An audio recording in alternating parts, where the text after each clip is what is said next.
Welcome, everybody. My name is Mina Jane, and I'm the director of the Ashland Public Library in Massachusetts. And I'm very excited to be here for this true crime fiesta with author and professor Dean Jobb and author and journalist Joe Pompeo. They'll be in conversation in just a minute, talking about their books and their publishing and their histories and their lives. It's going to be fascinating and fun, and I hope you all have lots of questions for them.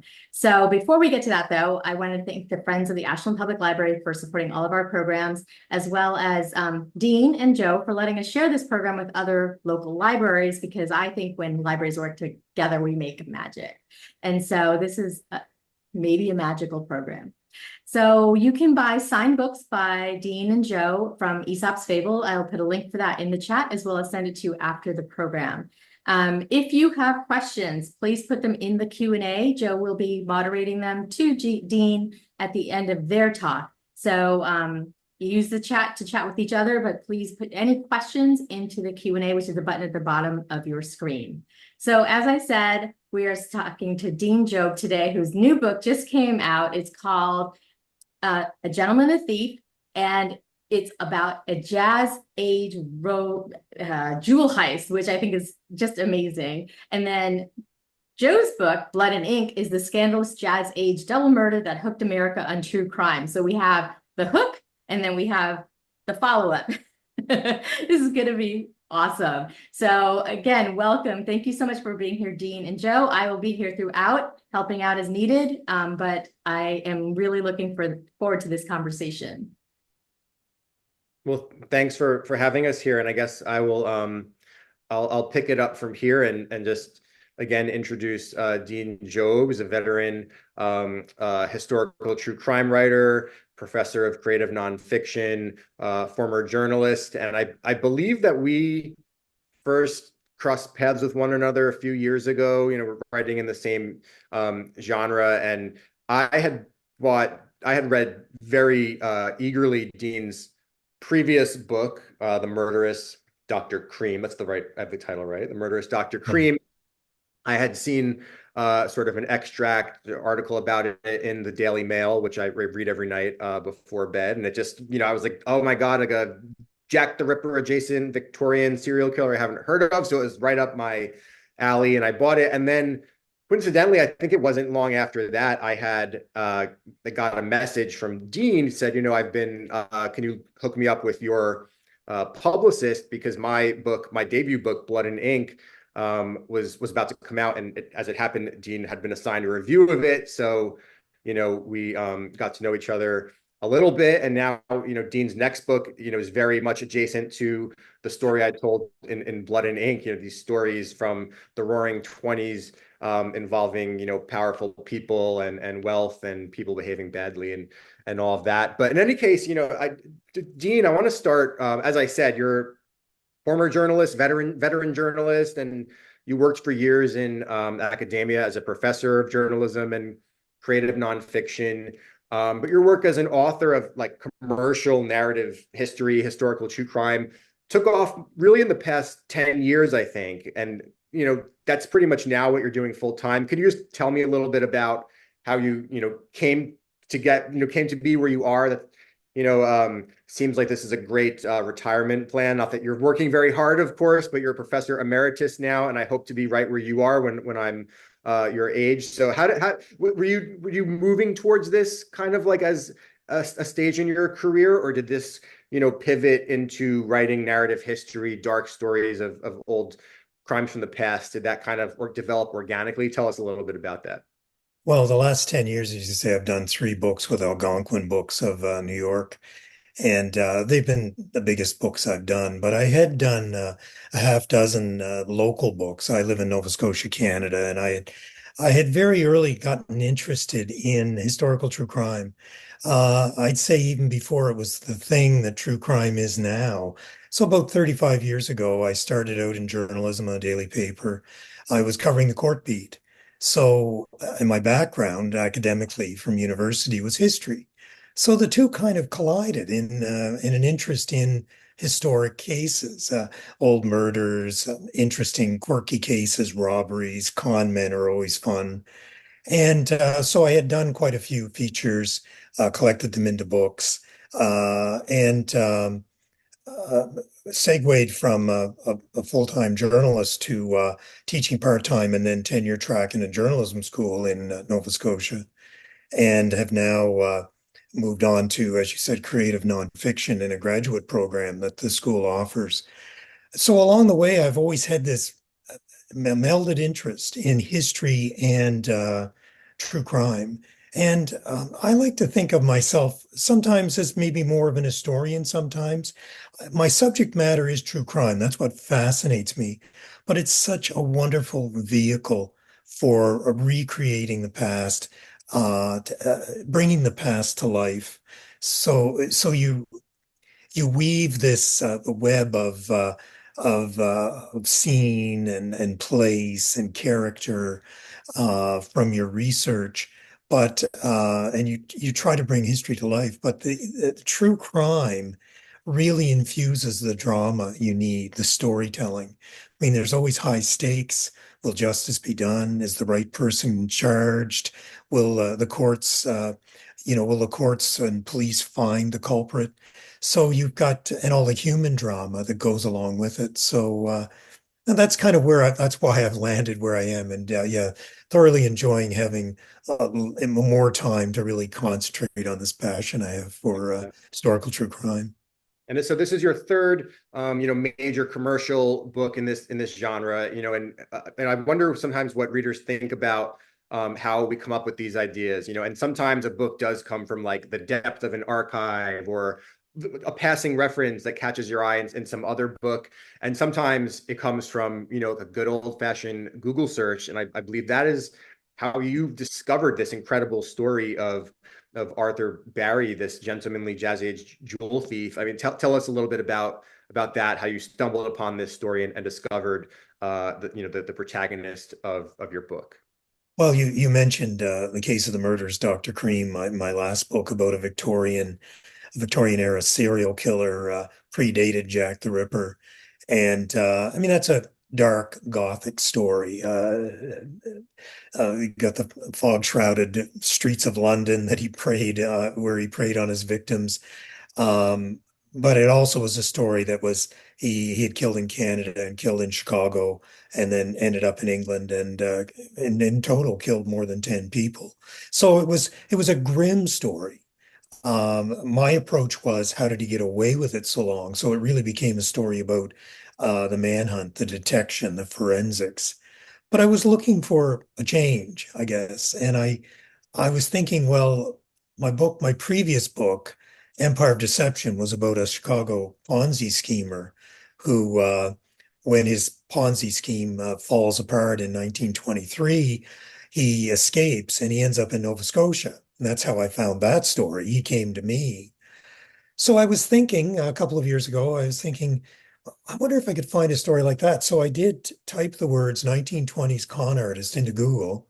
And one of the early hits was a Life magazine profile of Arthur Berry, called him the best jewel thief in history. And I was hooked. The full text of the article was there. I read it. It gave me enough of the story that I thought, yeah, there's hopefully something here. And then, as you know, Joe, then the digging begins to find out, is there enough there for a book, enough story and enough material, especially the first person. Am I going to be able to create these characters? And I was just thrilled with the fact the story hadn't been told in more than 40 years, and I was able to find a lot of new material. So tell us a little bit about Arthur Barry, who he was, some of his most infamous heists that he was able to pull off in his day. Give us a little picture of him. Well, he's this larger than life character, and he he set out in 1920. He'd just come back from the war. He'd been a late arrival in the waves of returning veterans. He'd stayed on in part of a unit that was occupying Germany. He'd been a medic in the war, wounded, hailed for bravery. He'd really turned his life around because he'd been a juvenile delinquent. He'd been in reformatory in his hometown of Worcester when he was growing up. But in 1920, he sort of had the chance to maybe make something of himself, couldn't get a job, and reverted to crime. But he thought it through and said, what kind of criminal do I want to be? And he decided that it would be kind of impolite to hold up people on the street and mug them. He thought he didn't want to be a bank robber because it could be too much gunplay and too many accomplices and too many things could go wrong. But he'd had some success sneaking into houses, and that's what he became. Except he became a master of it. He studied mansions of the rich and famous for days, if not weeks, to just make sure you know the right time to break in. He then he developed a practice of putting on a tuxedo, blending into a garden party at some vast estate on Long Island or in Westchester County, and mingling, passing himself off, accent and all, as someone from the upper crust.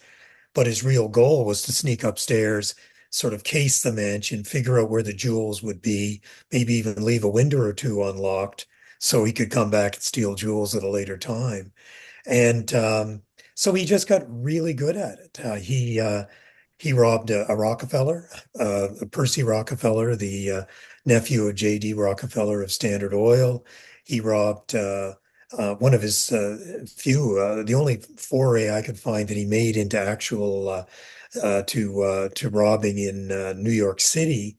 He broke into the Plaza Hotel suite of Jesse Donahue, who was one of the A richest women in huge story of America. its day, correct? Like a huge story of its day, right? And That that's which made right. Yes. Of course, with nobody knowing who'd done yeah. it, because he got away, but he got away with pearls worth millions today.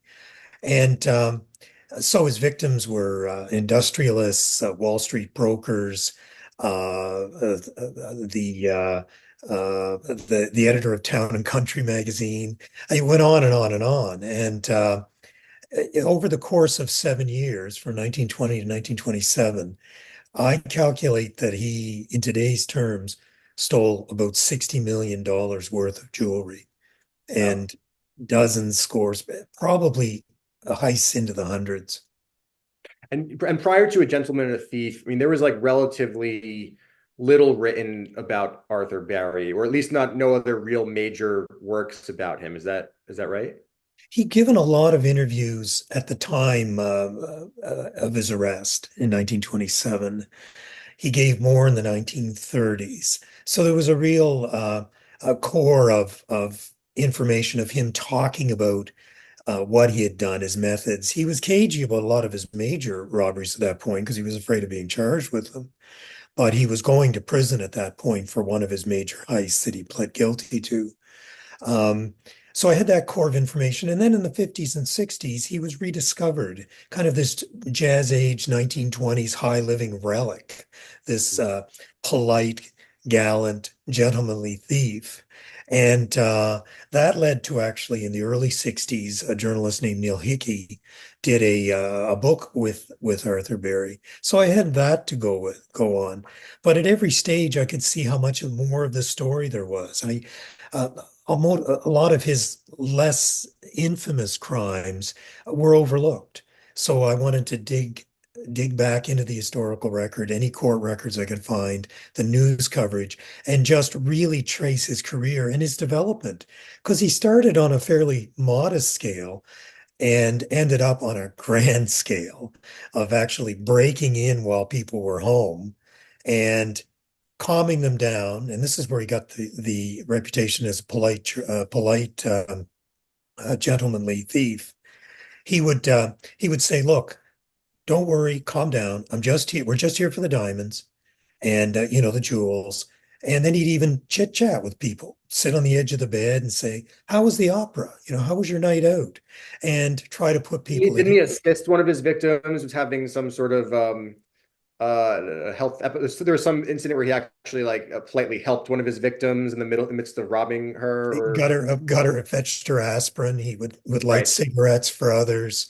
And one of the women, one woman, Dorothea Livermore, who he'd broken in and was in her bedroom a long time in the dark, uh, putting her at ease. She realized that this was a different kind of burglar. She actually sweet talked him into giving back rings worth tens of thousands of dollars that she said had sentimental value, and Barry gave them back. And later, she told the press, "Well, I know he's terrible, but isn't he charming?" So he's kind of an anti-hero we could root for, really, I guess. Well, I, And I think readers will find that. Yeah. I mean, he's a crook. These aren't victimless crimes. I mean, he's bursting into people's lives, their bedrooms, they're shattering their security. But he did prey on the rich and he rationalized it. He said, well, anyone who can carry around hundreds of thousands of dollars worth of jewels knows where their next meal's coming from, which is almost verbatim what Cary Grant says in the classic movie To Catch a Thief. He knew they'd be insured. And so it's not a victimless crime, but it's a crime that, yeah, that the average Joe, I think, could kind of root for him in a way. And he's not hurting anyone. I mean, he avoids violence and he can be menacing, but he never, there's no record of him ever injuring anyone he robbed. right. So I mean, your book really is the first to connect all the dots. I mean, there was this earlier book that he participated in, so it's probably very curated in terms of what information he wanted to get into it. But you really had to kind of cross-reference these major thefts from the past. As you said, the Plaza Hotel, robbery at the time, no one knew who did that. And there was many others. You kind of took those incidents, cross-referenced them with the publicly available information about Arthur Barry from the historical record, and kind of established there were certain crimes like, yes, he did in fact commit this. I mean, is it a stretch to say I don't know if you solved some of these crimes, but you're the first to really, right, establish that he was in fact the perpetrator of some of these crimes that are in the book? I'll take credit for that because yes, and that was one of the things I was proud of in the book, that I went beyond his major heists and um, at various points too. I had to understand why Barry was holding back, because very often he would he'd be asked about major crimes and he would avoid. He didn't want to take any credit. Well, he was worried for a long time about being prosecuted for those crimes. Um, at the time of his arrest in 1927, he did admit to a number of crimes that there was a little bit of coverage at the time of his arrest. There were others that he was listed by the police as a suspect. I mean, all the police had the files and they were looking for this notorious burglar. But I had to reverse engineer it. So I had to go back to 1923, 1924, check the coverage at various dates. And sure enough, I was able to piece together. And as I was looking at these crimes that were never attributed to Barry until after the fact, you could see his fingerprints. Headlines like "Gentlemanly Bandit Strikes," or "A Man Caught in the Act dressed in a suit, looking so in place, even in the bedroom of this mansion, that a maid thought he was a guest and didn't raise the alarm at first." So again, Barry, you could see his fingerprints, if you will. He never left any at scenes, but you could see his fingerprints in his methods. So yeah, it was a matter of going back, and then the more research I did, there'd be confirmation that yes, this 1925 robbery he was believed to have done. Yes, it's confirmed it was him, and I was aided by some court records in Nassau County, that there were a number of indictments, grand jury indictments, that Barry was never prosecuted for, but they also tied him to other crimes that, again, once I researched them, I could see it was Arthur Barry's work. Right. And of course, you're also, telling the story of, I don't think it's a spoiler to say he gets caught at some point. You've researched post his life in prison, and you did all of this research at the height of the pandemic, when I was also researching during that time, and a lot of us were just at the mercy of kind, or we'd hope they were kind, library archivists, being willing to gather materials that you can't get in person, which is always part of the thrill of doing a book like this, is actually finding the papers yourself buried somewhere. But you had some good luck, and I know you told me about one really major breakthrough for you with the New York State Archives. And you found some really incredible information, and also something that had never been published before. I wonder if you could tell us a little bit about that, to give a sense of like the thrill of finding something like that, for a project like this that involves such voluminous research and Well, finding needles in the haystack. well, as you know, Joe, I mean, one of the thrills of this kind of research is going to the places. I mean, I've been in courthouses where 140 years earlier, the subject of my book stood trial. I mean, some of these places still exist. A few of the mansions Barry robbed still stand. A lot are gone now, even though it's 100 years ago, and these were magnificent houses. Um, but the pandemic made that impossible, and it meant that, as you said, I had to rely on it at a distance. I think aided by the fact that since a lot of things were shut down, some museums and libraries and archives, people had a little bit of time on their hands. But I did reach out to the New York State Archives because they have all the records of prisons in New York. And Barry was in three different prisons. He started in Sing Sing, went to Auburn, and ended up in Attica. So, looking at their finding aids online, you don't have an index that would show you there are records for Arthur Barry, but there's boxes of records, inmate files for the time he was there. So I needed someone to go through those. So I contacted the archives and said, this is what I'm looking for. These are the records you have that will probably have pay dirt for me. Can I hire someone? And they very graciously said, well, leave her with us. We'll take a look. And that turned into every 3 weeks, 4 weeks, or a month or two, I would get an email saying, we checked this collection of records, there was nothing. And then we checked this other collection of records, and here's 100 pages of material scanned and in my email inbox. So incredible material. And in the end, hundreds of pages, and including the nugget I wanted, which was the mugshot from 1932 of Arthur Barry that had never been seen, and that was part of these records. So I can't thank the librarians and researchers and reference people at the New York State Archives enough for doing that at a distance, because it just wasn't possible for me to travel there. And yeah, it was essential for this, and it happened over and over again. Court offices, local historical societies, and I did have to hire a researcher to go through the Worcester, Massachusetts papers, because I knew Barry's earlier crimes as a teenager would appear there, and I knew the dates, and sure enough, was able to unearth a lot of coverage, because those papers were still old school on microfilm. They're not scanned yet.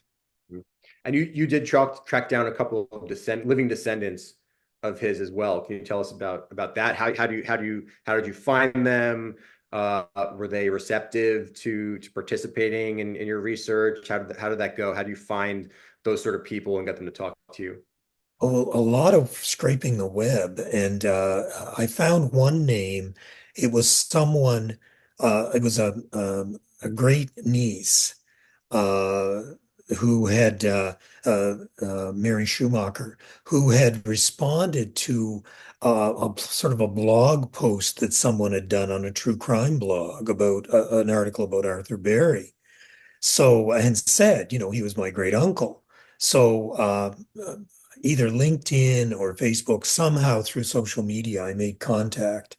And she knew Arthur Barry growing up, because, to fast forward the story through a lot of plot twists we won't have to give away, he ends up living his final years back in Worcester.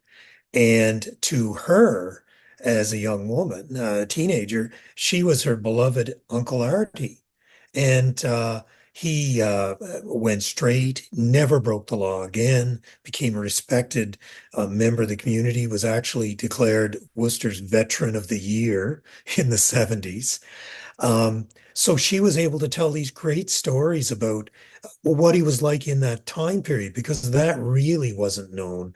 Because Barry hadn't talked publicly since early 1960s, and he didn't die till 1981. So there was 20 years that this helped me fill in, and she led me to Sean Gallagher, who's a lawyer on the West Coast, who was a great nephew, and he knew Arthur Berry extremely well when he was growing up. He was almost a surrogate father to him, and he had other great stories. And he's very much like Arthur Berry, who was a great storyteller, um, and he obviously could tell enough of a story to pass himself off as a rich guy in his past, but he just had the gift for storytelling and gab, and so it was really great to connect with them and to be able to interview them, and yeah, to be to one degree of separation from your subject.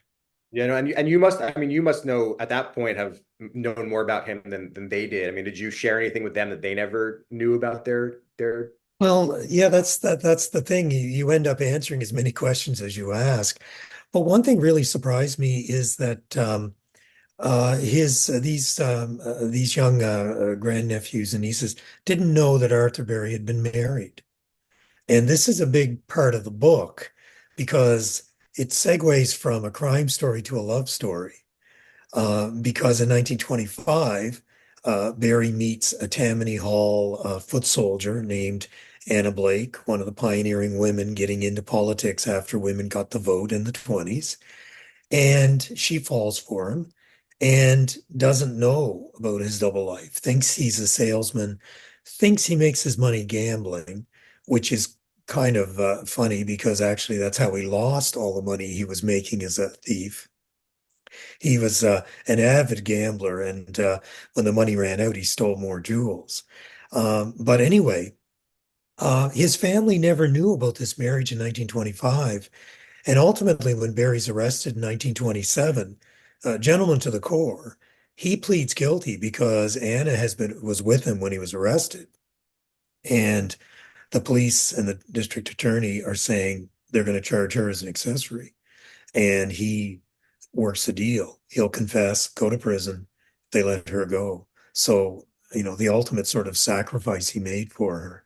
So I've backed into some more of the story here, but that was one thing that really surprised the relatives I talked to, and she had died long before this, and I guess it was just one of these things that never got passed along in the family that he'd actually had a wife. yeah. Um, you got a very good review in the New York Times book review. It wrote of your of a gentleman and a thief. Instead of analyzing this quote Prince of Thieves psychologically, Job examines the culture that celebrated him, noting, for example, how popular fictional characters, even some Barry claimed he'd never heard of, paved the way for a real life version. Tell us a little bit more about that, this kind of the culture of the time, and sort of like I guess the archetype of this sort of character, and how that maybe informed his personality or the myth of Arthur Barry in some way. Well, Barry said at one point he saw all these headlines calling him Raffles, the American Raffles, and his education, interrupted by a long stint in reform school, meant that he hadn't read the stories of a man named Horning, who was a brother-in-law to Arthur Conan Doyle. And he invented this character called A.J. Raffles, who was a sort of a roguish gentleman in Britain who had fallen on hard times, and to maintain himself in the class and lifestyle he come accustomed to, he steals jewels. So it was a fitting sort of description of Barry. But that got me in the book talking about how there is this archetype or this character, the gentleman jewel thief. And uh, another one came along very quickly on the heels of Raffles called Lupin, which I think most people are probably familiar with now because of the up-to-date reboot series on Netflix that's been so just a hit series about a French gentleman thief who also was a bit of a crime fighter, and he was the invention of a writer named Leblanc in France, and wildly popular as well. So there's sort of a and then Hollywood got involved. The Raffles stories were made into movies. Lupin was made into movies. And culminating, I suppose, in most people's minds in the mid 50s when Hitchcock does To Catch a Thief with Cary Grant, who just personifies this suave, charming thief who doesn't really have a heart of gold in the sense that he's stealing to enrich himself, but can rub shoulders with the good and the great, and as he's planning and pulling off his heists. Mhm. Um, how did your, I would, again, I discovered you through your previous book, which was a much different story. It was about the Victorian serial killer, and, a more grim subject matter, arguably, more tragic. And um, just wondering, how did the experience of immersing yourself in the world of Arthur Barry differ from that, from immersing yourself in the world of Dr. Cream? So, a jazz age jewel thief and a Victorian serial killer. These are both criminal worlds, but again, one's so much darker than the other. So I'd imagine you have like a totally different relationship with those two characters. Tell me a little bit about that. Well, Dr. Cream was thoroughly evil and a madman who wasn't insane, at least not legally, and in, just incredibly cruel. Murdered with strychnine, trained as a doctor, so he knew exactly how to poison people, how to doctor medication or doctor pills, or uh, and I'm getting my doctors mixed up, but adulterate a pill with strychnine and knowing what a horrible death that poison causes. So he was not a very nice person. And after 5 years with him, I mean, it was a great story. I enjoyed the time. But Arthur Berry, yeah, the Jazz Age is just, rollicking. Anything goes. Every the Roaring Twenties, everyone was either rich, wanted to be rich, or was angling to get rich. Barry gambled at dice. He could have gambled on the stock market. Everybody else was, and it's just such a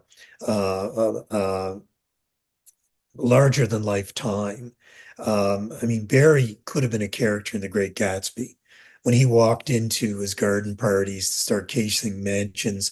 And I even draw the parallel to the garden party scene in Great Gatsby that Fitzgerald wrote, where people are speculating on how Gatsby made his money, but also half them don't even know who invited them or how they got there. And of course, you could see how easy it was for Barry to slip into that world. Um, so he also personified the time so much because he was living for today. He admitted this. He was asked years later, did you sock some away? Did you wish you'd sock some away? And he goes, well, yeah. But he said, it's all gone. And he said, you have to understand that's the way it was. Live for today. I mean, he almost died in the war. And he was very candid too. He also realized the next time he snuck into an upstairs window looking for jewels, there could be a gun waiting for him. It could be his last heist. So he had a live for today attitude. And if he blew his money, he'd just go get more. So exactly the attitude that permeated the decade. So it was really exciting to me to get that incredible combination of main character who reflected and personified the times.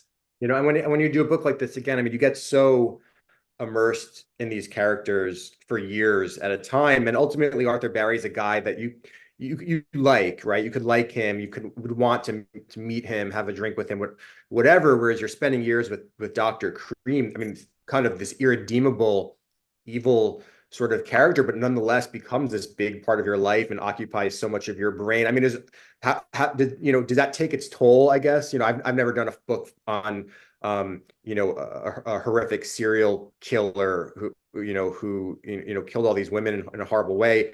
How does that, is there a certain, time when you're like, this is getting to be, too much, my skin's crawling too much? I mean, how did you kind of deal with that when you were researching Dr. Cream, spending so much time with him for years? Well, you get the automatic sort of protection of distance and time. I mean, in my case, I want to unearth as many of the gory details, not because I want to sensationalize this, but I want readers to understand the depravity of this man. And I want people to understand what his victims went through. I want them to be real people. And I mean, earlier accounts of Cream didn't even get the number of victims right, didn't get most of the names right. I wanted to tell this story correctly. I was helped, though, by the fact that even when the going got tough, I did have an ace. I knew what was going to happen to him, and I knew that as devious and successful as he was, and some of the Keystone Cops' efforts to bring him to justice had failed, I knew ultimately what was going to happen to him, and there was going to be a certain satisfaction in that. And I think listeners can probably understand it doesn't end well for him on a Yeah. gallows in London. Um, so there was that, I guess. But also, I mean, I chose to do that story, and for all of the of the grim details of his crimes, there was so much fascinating detective work to do on policing at the time, on forensics, on the things that allowed him to get away. Well, my focus was, how did he get away with it? How did he kill 10 people, three countries over a 15-year period, and get away with it? And sometimes he was even a suspect. And he actually went to prison for 11 years for one of his murders and got out to kill again. So I wanted to look at all those failures. But overall, I wanted to understand where he fit in society, because Victorian society was almost his accomplice. The mistreatment and of women. The Cream was an abortionist at a time when it was illegal, and women could not have unmarried women couldn't have children because of the social stigma. And his victims came to him in desperation, and he preyed on them. He killed some of them. So that was a factor. And also, we there's so much talk rightly about privilege and the role privilege plays in society. And over 100 years ago, that shielded Cream because his status as a doctor, a well-trained doctor with license from Edinburgh, the College of Physicians and Surgeons in Edinburgh, which was the gold seal for medicine at the time. Um, all of this allowed him to escape of being charged, or even when he was prime suspect in some of his crimes. So that was important work, I thought, to really understand what had happened here. And and I did some of the same work. I do the same work with every book I do. That's why I say it's history about true crime, really, because I think you do have to understand the time period, but also you have to create that world for the reader so they feel like they're moving through Victorian times, or they're in the speakeasy with Barry, or they're along for the ride as he's planning his heists and carrying them out. Yeah. I see there's some questions starting to pop up in the Q&A. I have, a little bit, I want to talk to Dean a little bit more, but now is a great time to, if you have questions for for Dean about his book, or about, or for either of us about true crime in general, or narrative history, put those in the chat. I want to make sure we get to everyone's questions before we wind things down. So start asking your questions in the chat. I'll get to them in a minute. But first, I want to ask Dean, what are some other books in this genre, which, speaking of historical true crime or narrative history in general, doesn't have to be necessarily about crime. What are some works that you really love in this genre that you recommend, or maybe that kind of informed or inspired your own writing in the genre? Well, Yeah, there's so many. I'm just popping There's a back bit in. of a Sorry. feedback. Yeah. I'm just popping back in really quick to ask Dean, after you answer this question, Joe, can you give us a quick synopsis of your book as well? Yes, sure. Thank you. Okay. So, well, Joe, there's so many. I mean, because of what I do, I read so much historical nonfiction. I mean, David Grant's works. Eric Larson has crime comes into his books. Gary Christ, who's done great books on major cities, Chicago, New Orleans, and LA. Has a crime element in every one of his books. Blood and Ink, I'm a very big fan of, and but I admire writers who put in the effort, put in the work, and stick to the golden rule. They don't embellish, they don't make up, they don't add. If you don't know it, you just don't put it in. You can speculate, and if you're making sure the reader knows that you're saying, no doubt it happened like this, or perhaps it happened like this, but being faithful to the historical record. And I've given you an opening, Joe, to talk about We Blood could and Ink. we could segue here, and I think that a lot of the things you're talking about were very true from my experience researching, a crime in the Roaring Twenties, the Jazz Age. But mine, a different sort of book.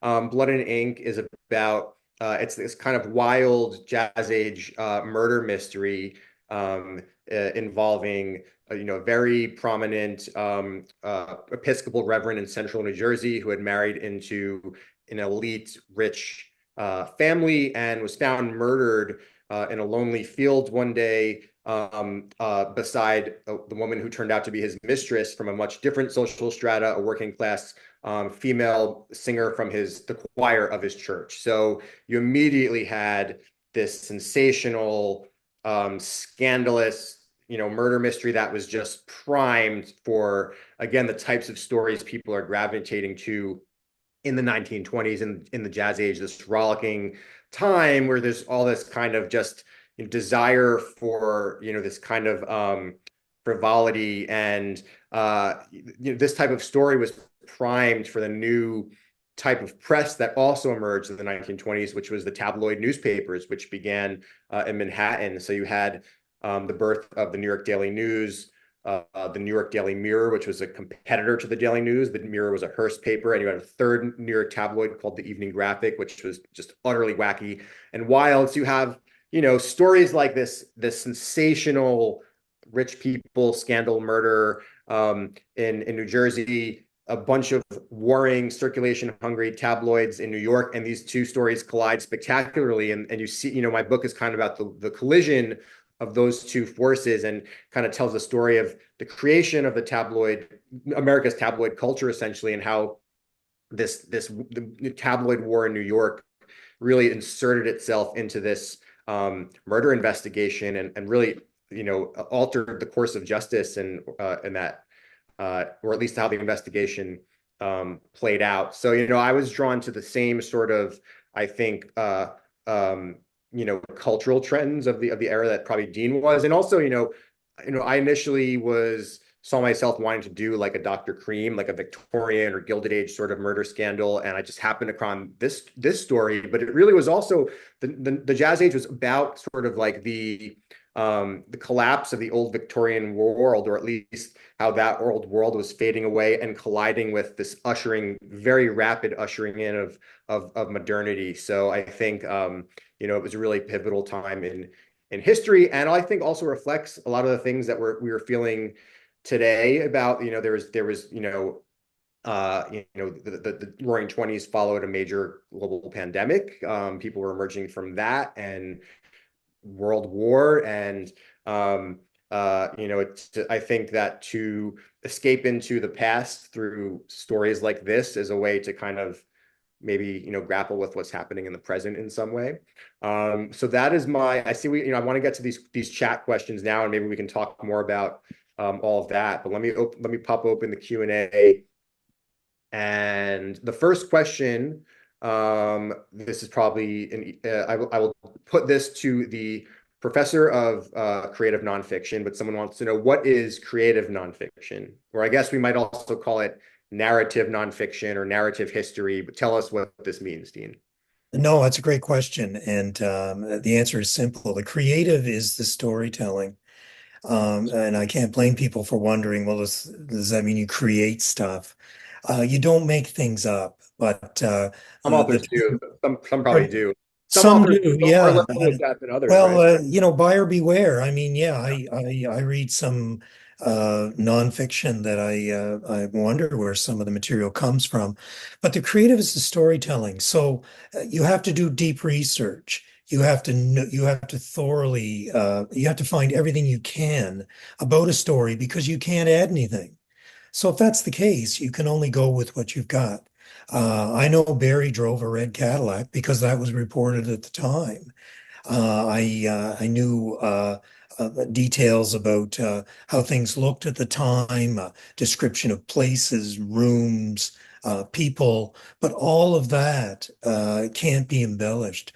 So the creative part is thinking like a novelist without making up. So thinking of scenes. If you can recreate a scene faithful to what happened using only the factual information, can you make your characters real? Can you find enough material where they're talking for themselves and talking to the reader and bringing places to life? As I said, it's really about building worlds. So that's where the creativity comes in, but always restrained by what you know and what's verifiable. And that's why, Joe, that's why writers like us have a lot of endnotes. They don't intrude on the story, but if you're wondering where we found these things, there's our research map. And I say at the outset in a note to readers that as improbable and incredible as Barry's crimes were, they're all true. And I think that's important to know, and especially because it is such a wild story at times. And that's a good segue because James Cole, hope I'm pronouncing that right. He wants to know, how was he able to sell these expensive jewels without arousing suspicion? Well, Barry had a lot of fences. He never turned any of them in. He joked later in life, joked that there were fences that you could fence the Statue of Liberty in the 20s in New York. I don't think anyone successfully did. But he'd only get about 10% of the value. So when I talk about 60 million today, Barry got 6 million. That's a lot of money today. But one thing was to break them out of the settings.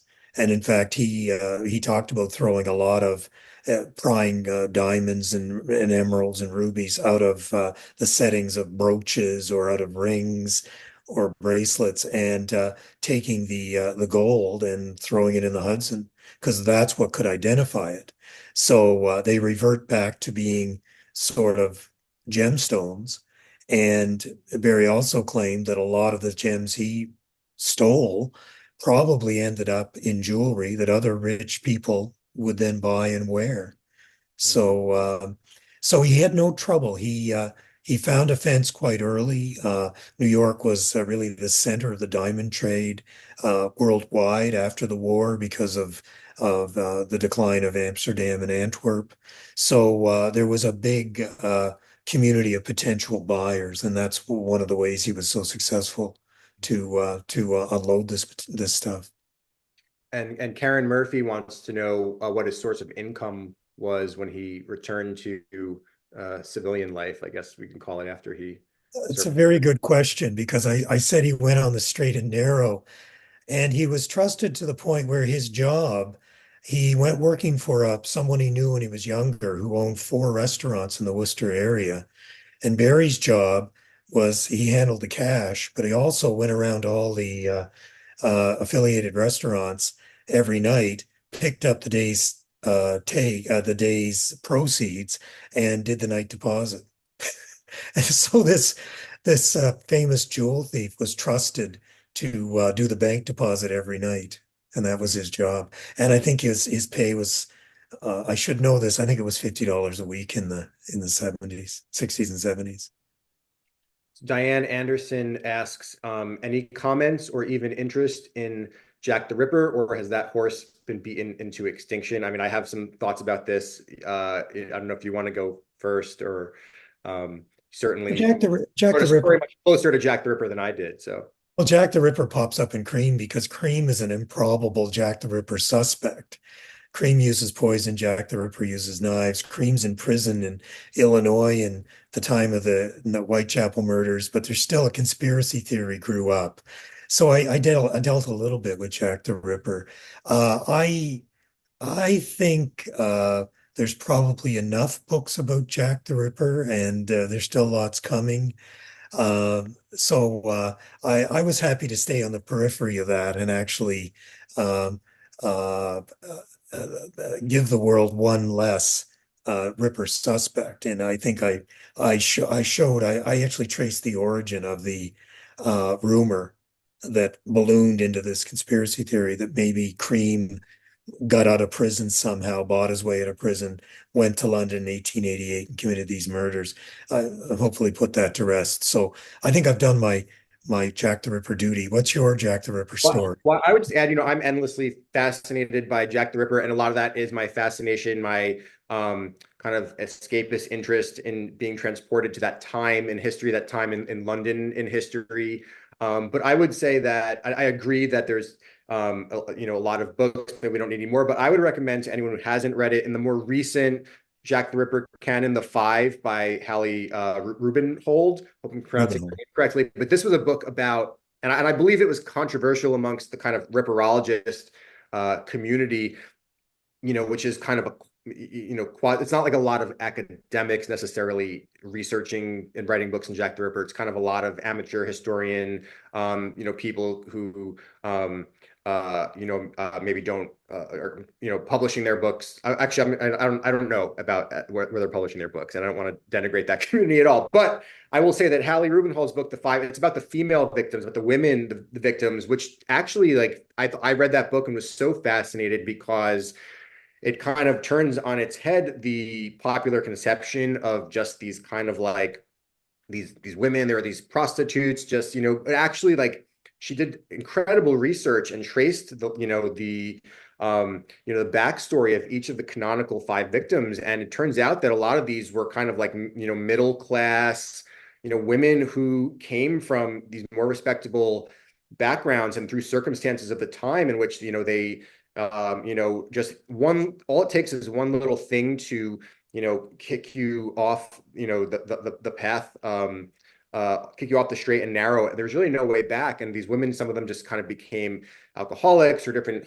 circumstances in the home, led them to this life of like alcoholism and poverty, and ultimately maybe sleeping on the street, So she kind of, I think, reframes the narrative about the victims themselves, which also is something that I think we're seeing more in true crime stories in general. Like, as this genre is becoming, more popular all the time, an interest in, kind of telling the story through the lens of victims and not just typically white killers and white male detectives. So I would read that book.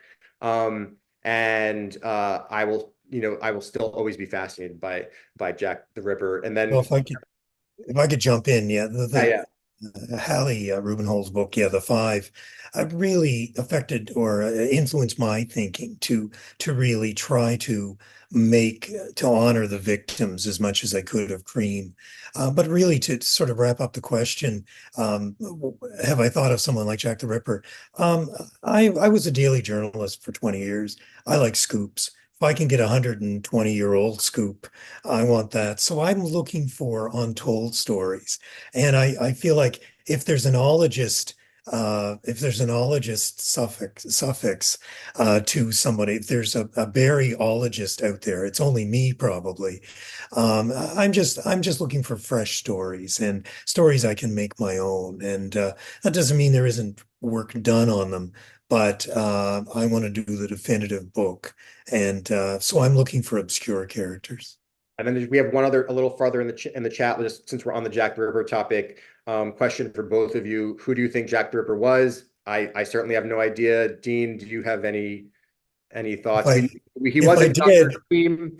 I don't think he was H.H. Holmes either. But do you have any guesses? And from your reading look, on if I did, I'd write that book. the No, no. And what I um, uh, what I think is important to realize is that, it's he's not a fictional character. These murders happened, but there is no Jack the Ripper. Jack the Ripper is a name taken by someone who wrote hoax letters to Scotland Yard or to the possibly press. a journalist, Possibly, yeah. journalist. So what you're really looking for is not Jack the Ripper. You're looking for some maniac who committed a serial killer who operated in Whitechapel. But no, I think that crime's probably beyond solving at this point, but that won't stop the books. Sure. And we have about 3 minutes left, but we have a few questions. And if we spill over Okay. a little bit, I want to try to get through all the questions. This next one, I will take this one because it's clearly for me, from Kim Sheeter. Do you dismiss the theory that the Klan was involved in the Hall Mills murder? So again, the Hall Mills murder, that is the Reverend Edward Hall, the minister, and Eleanor Mills, the choir singer from Blood and Ink. And an author who is actually a civil rights attorney, famous civil rights attorney, William Kunstler, famously wrote a book in 1964, which was the previous major work about the Hall Mills murders prior to Blood and Ink. And he lands on a conclusion to this still unsolved double homicide from 100 years ago, that it was the Ku Klux Klan who had murdered Reverend Hall and Eleanor Mills. And it's kind of a controversial theory amongst scholars of this, students of this crime. And I wouldn't say I would dismiss it. I do not think that it was the Klan, but I also, in my research, and I do cover this in the book a little bit, it's not like it came out of left field. In the 1920s, the Ku Klux Klan was resurgent. It was resurgent in New Jersey. There are suggestions that there was Klan activity or members of the Klan in New Brunswick, New Jersey, in the community, possibly in the church that this where the story unfolded in the 1920s, 1922 to 1926 to be specific. And the Klan at the time was they pursued vigilante justice we think of the Klan, purely in terms of race, but the Klan in the 1920s, this is the era again of prohibition, and they were also interested in kind of enforcing a moral code. Yes, Diane, this is the murder with the pig woman coming into the chat right now, and so the Klan would have been kind of like vigilantes about things like, say, adultery, and if they clearly especially an adultery by an supposedly upstanding cleric from the community, but there's really no evidence that the Klan committed like murders in their pursuit of this vigilante pursuit of justice for like moral crimes, whether it's alcohol or this and that. But it is something that even at the time of the investigation of the Hall Mill murders that the detectives were attuned to. It came up in the newspapers at the time. So it's not at all unreasonable, I think, to enter the discussion about who killed the minister and the choir singer. But and if you read Blood and Ink, you'll kind of see where I land in my thinking about who committed the murders. There's a question that says his gravestone has many names. I'm not sure if that refers to Arthur Barry or Dr. Cream. Maybe if you want to just be a little more specific while I get to the next question, and then we can come back to that. But this question says, okay, sorry. So Barry, it says his gravestone has many names. Do you know who they are, Dean? Oh well, I think you can on this find a grave website. Uh, has a lot of stones. I believe it's the Manning, which was his sister's married name, and I think you're referring to that. And Barry's name's on there. So it's a family plot he's in, and that's Got it. why it has a different surname through his sister. And we have one last question. For both of us, and it's a good one to end on, I think. This person says, your style of writing is my favorite kind. I like both of the authors you named. My question, do you find historical fiction irritating? I can't read it myself. I don't read a lot of historical fiction personally, Dean, but there are some books that I do very much like. I loved like the Essex Serpent, which was a great novel set in sort of the 19th century world of outside of London, in Essex County, England. I'm a fan of, like, I haven't actually read the Alienist books, but I love period dramas, and I love I love that story. I think that probably I would be drawn to the same type of historical fiction that I'm drawn to in terms of these types of stories in general. Like uh uh would read, I think, books in that genre that, maybe if I read, saw a review in the Times and there was some new historical fiction about this Victorian detective or something like that, I'm open to that. But I'm not really an expert or reader of that genre as a whole. Dean, do you read much in the historical fiction Well, world, one or thing, I don't read a lot of fiction because I'm reading so much nonfiction and the so other much thing? source material for my books. But I read widely in the era. So I read a lot of even academic histories. I mean, I'll read anything that I need to understand what I'm seeing as my characters are going through events. Well, one thing I like to do is to read fiction, especially sort of landmark fiction. I read a lot of Conan Doyle stories, Sherlock Holmes stories, because they were contemporary to Cream. And I was writing about the idea of the detective and seeing how Conan Doyle's character infuriated Scotland Yard because he made crime solving look so darn easy when they knew how hard it was. So insights like that I'm getting from fiction. And as I've read The Great Gatsby two or three times, every time sort of finding something else that resonates what I'm doing. So I'll often draw on fiction to help me for a quote. If I'm making a point about the Jazz Age, well, who better to quote than F. Scott Fitzgerald, who named it the Jazz Age? But contemporary historical fiction, the odd book here and there, not a big passion of mine. I'm very much interested in what I can learn from eras for my writing, but also looking at wonderful writers who are working in my field and how they can inspire me. Wonderful. Oh my gosh. So much interest in all of this, and people are chatting away about how much they're enjoying this talk. I have one last question for you both, and it's really, what's next? What are you writing? What can we expect from you next? Joe, we didn't get to talk about Blood and Ink that much, but it sounds like an amazing story that you brought to life. So what are you writing next? Well, there's more, I don't have too much detail to share on this yet, but Blood and Ink, it was optioned for further development in other medium. So I'm kind of attached to potential future projects on that. There could be, before too long, a podcast adaptation, if all goes well, knock on wood.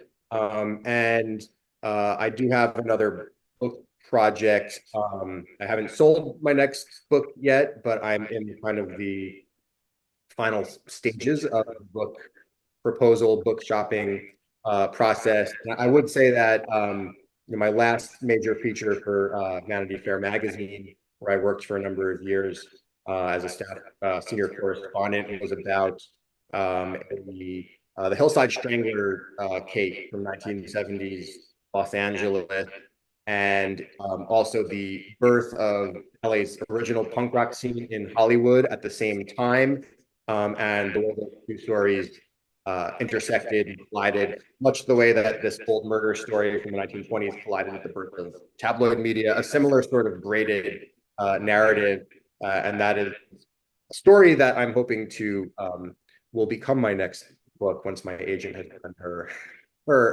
very hard work of selling a book. So that's what I could share. Excellent. Well, look forward to all of your writings. And Dean, Gentleman and a Thief just came out, so it's kind of unfair to ask you what's next, but I'm going to ask anyways.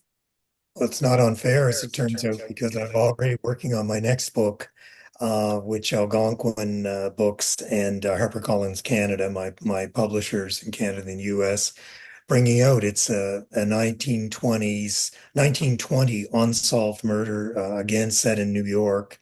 A man named Joseph Elwell was one of the world's leading authorities in the game of bridge.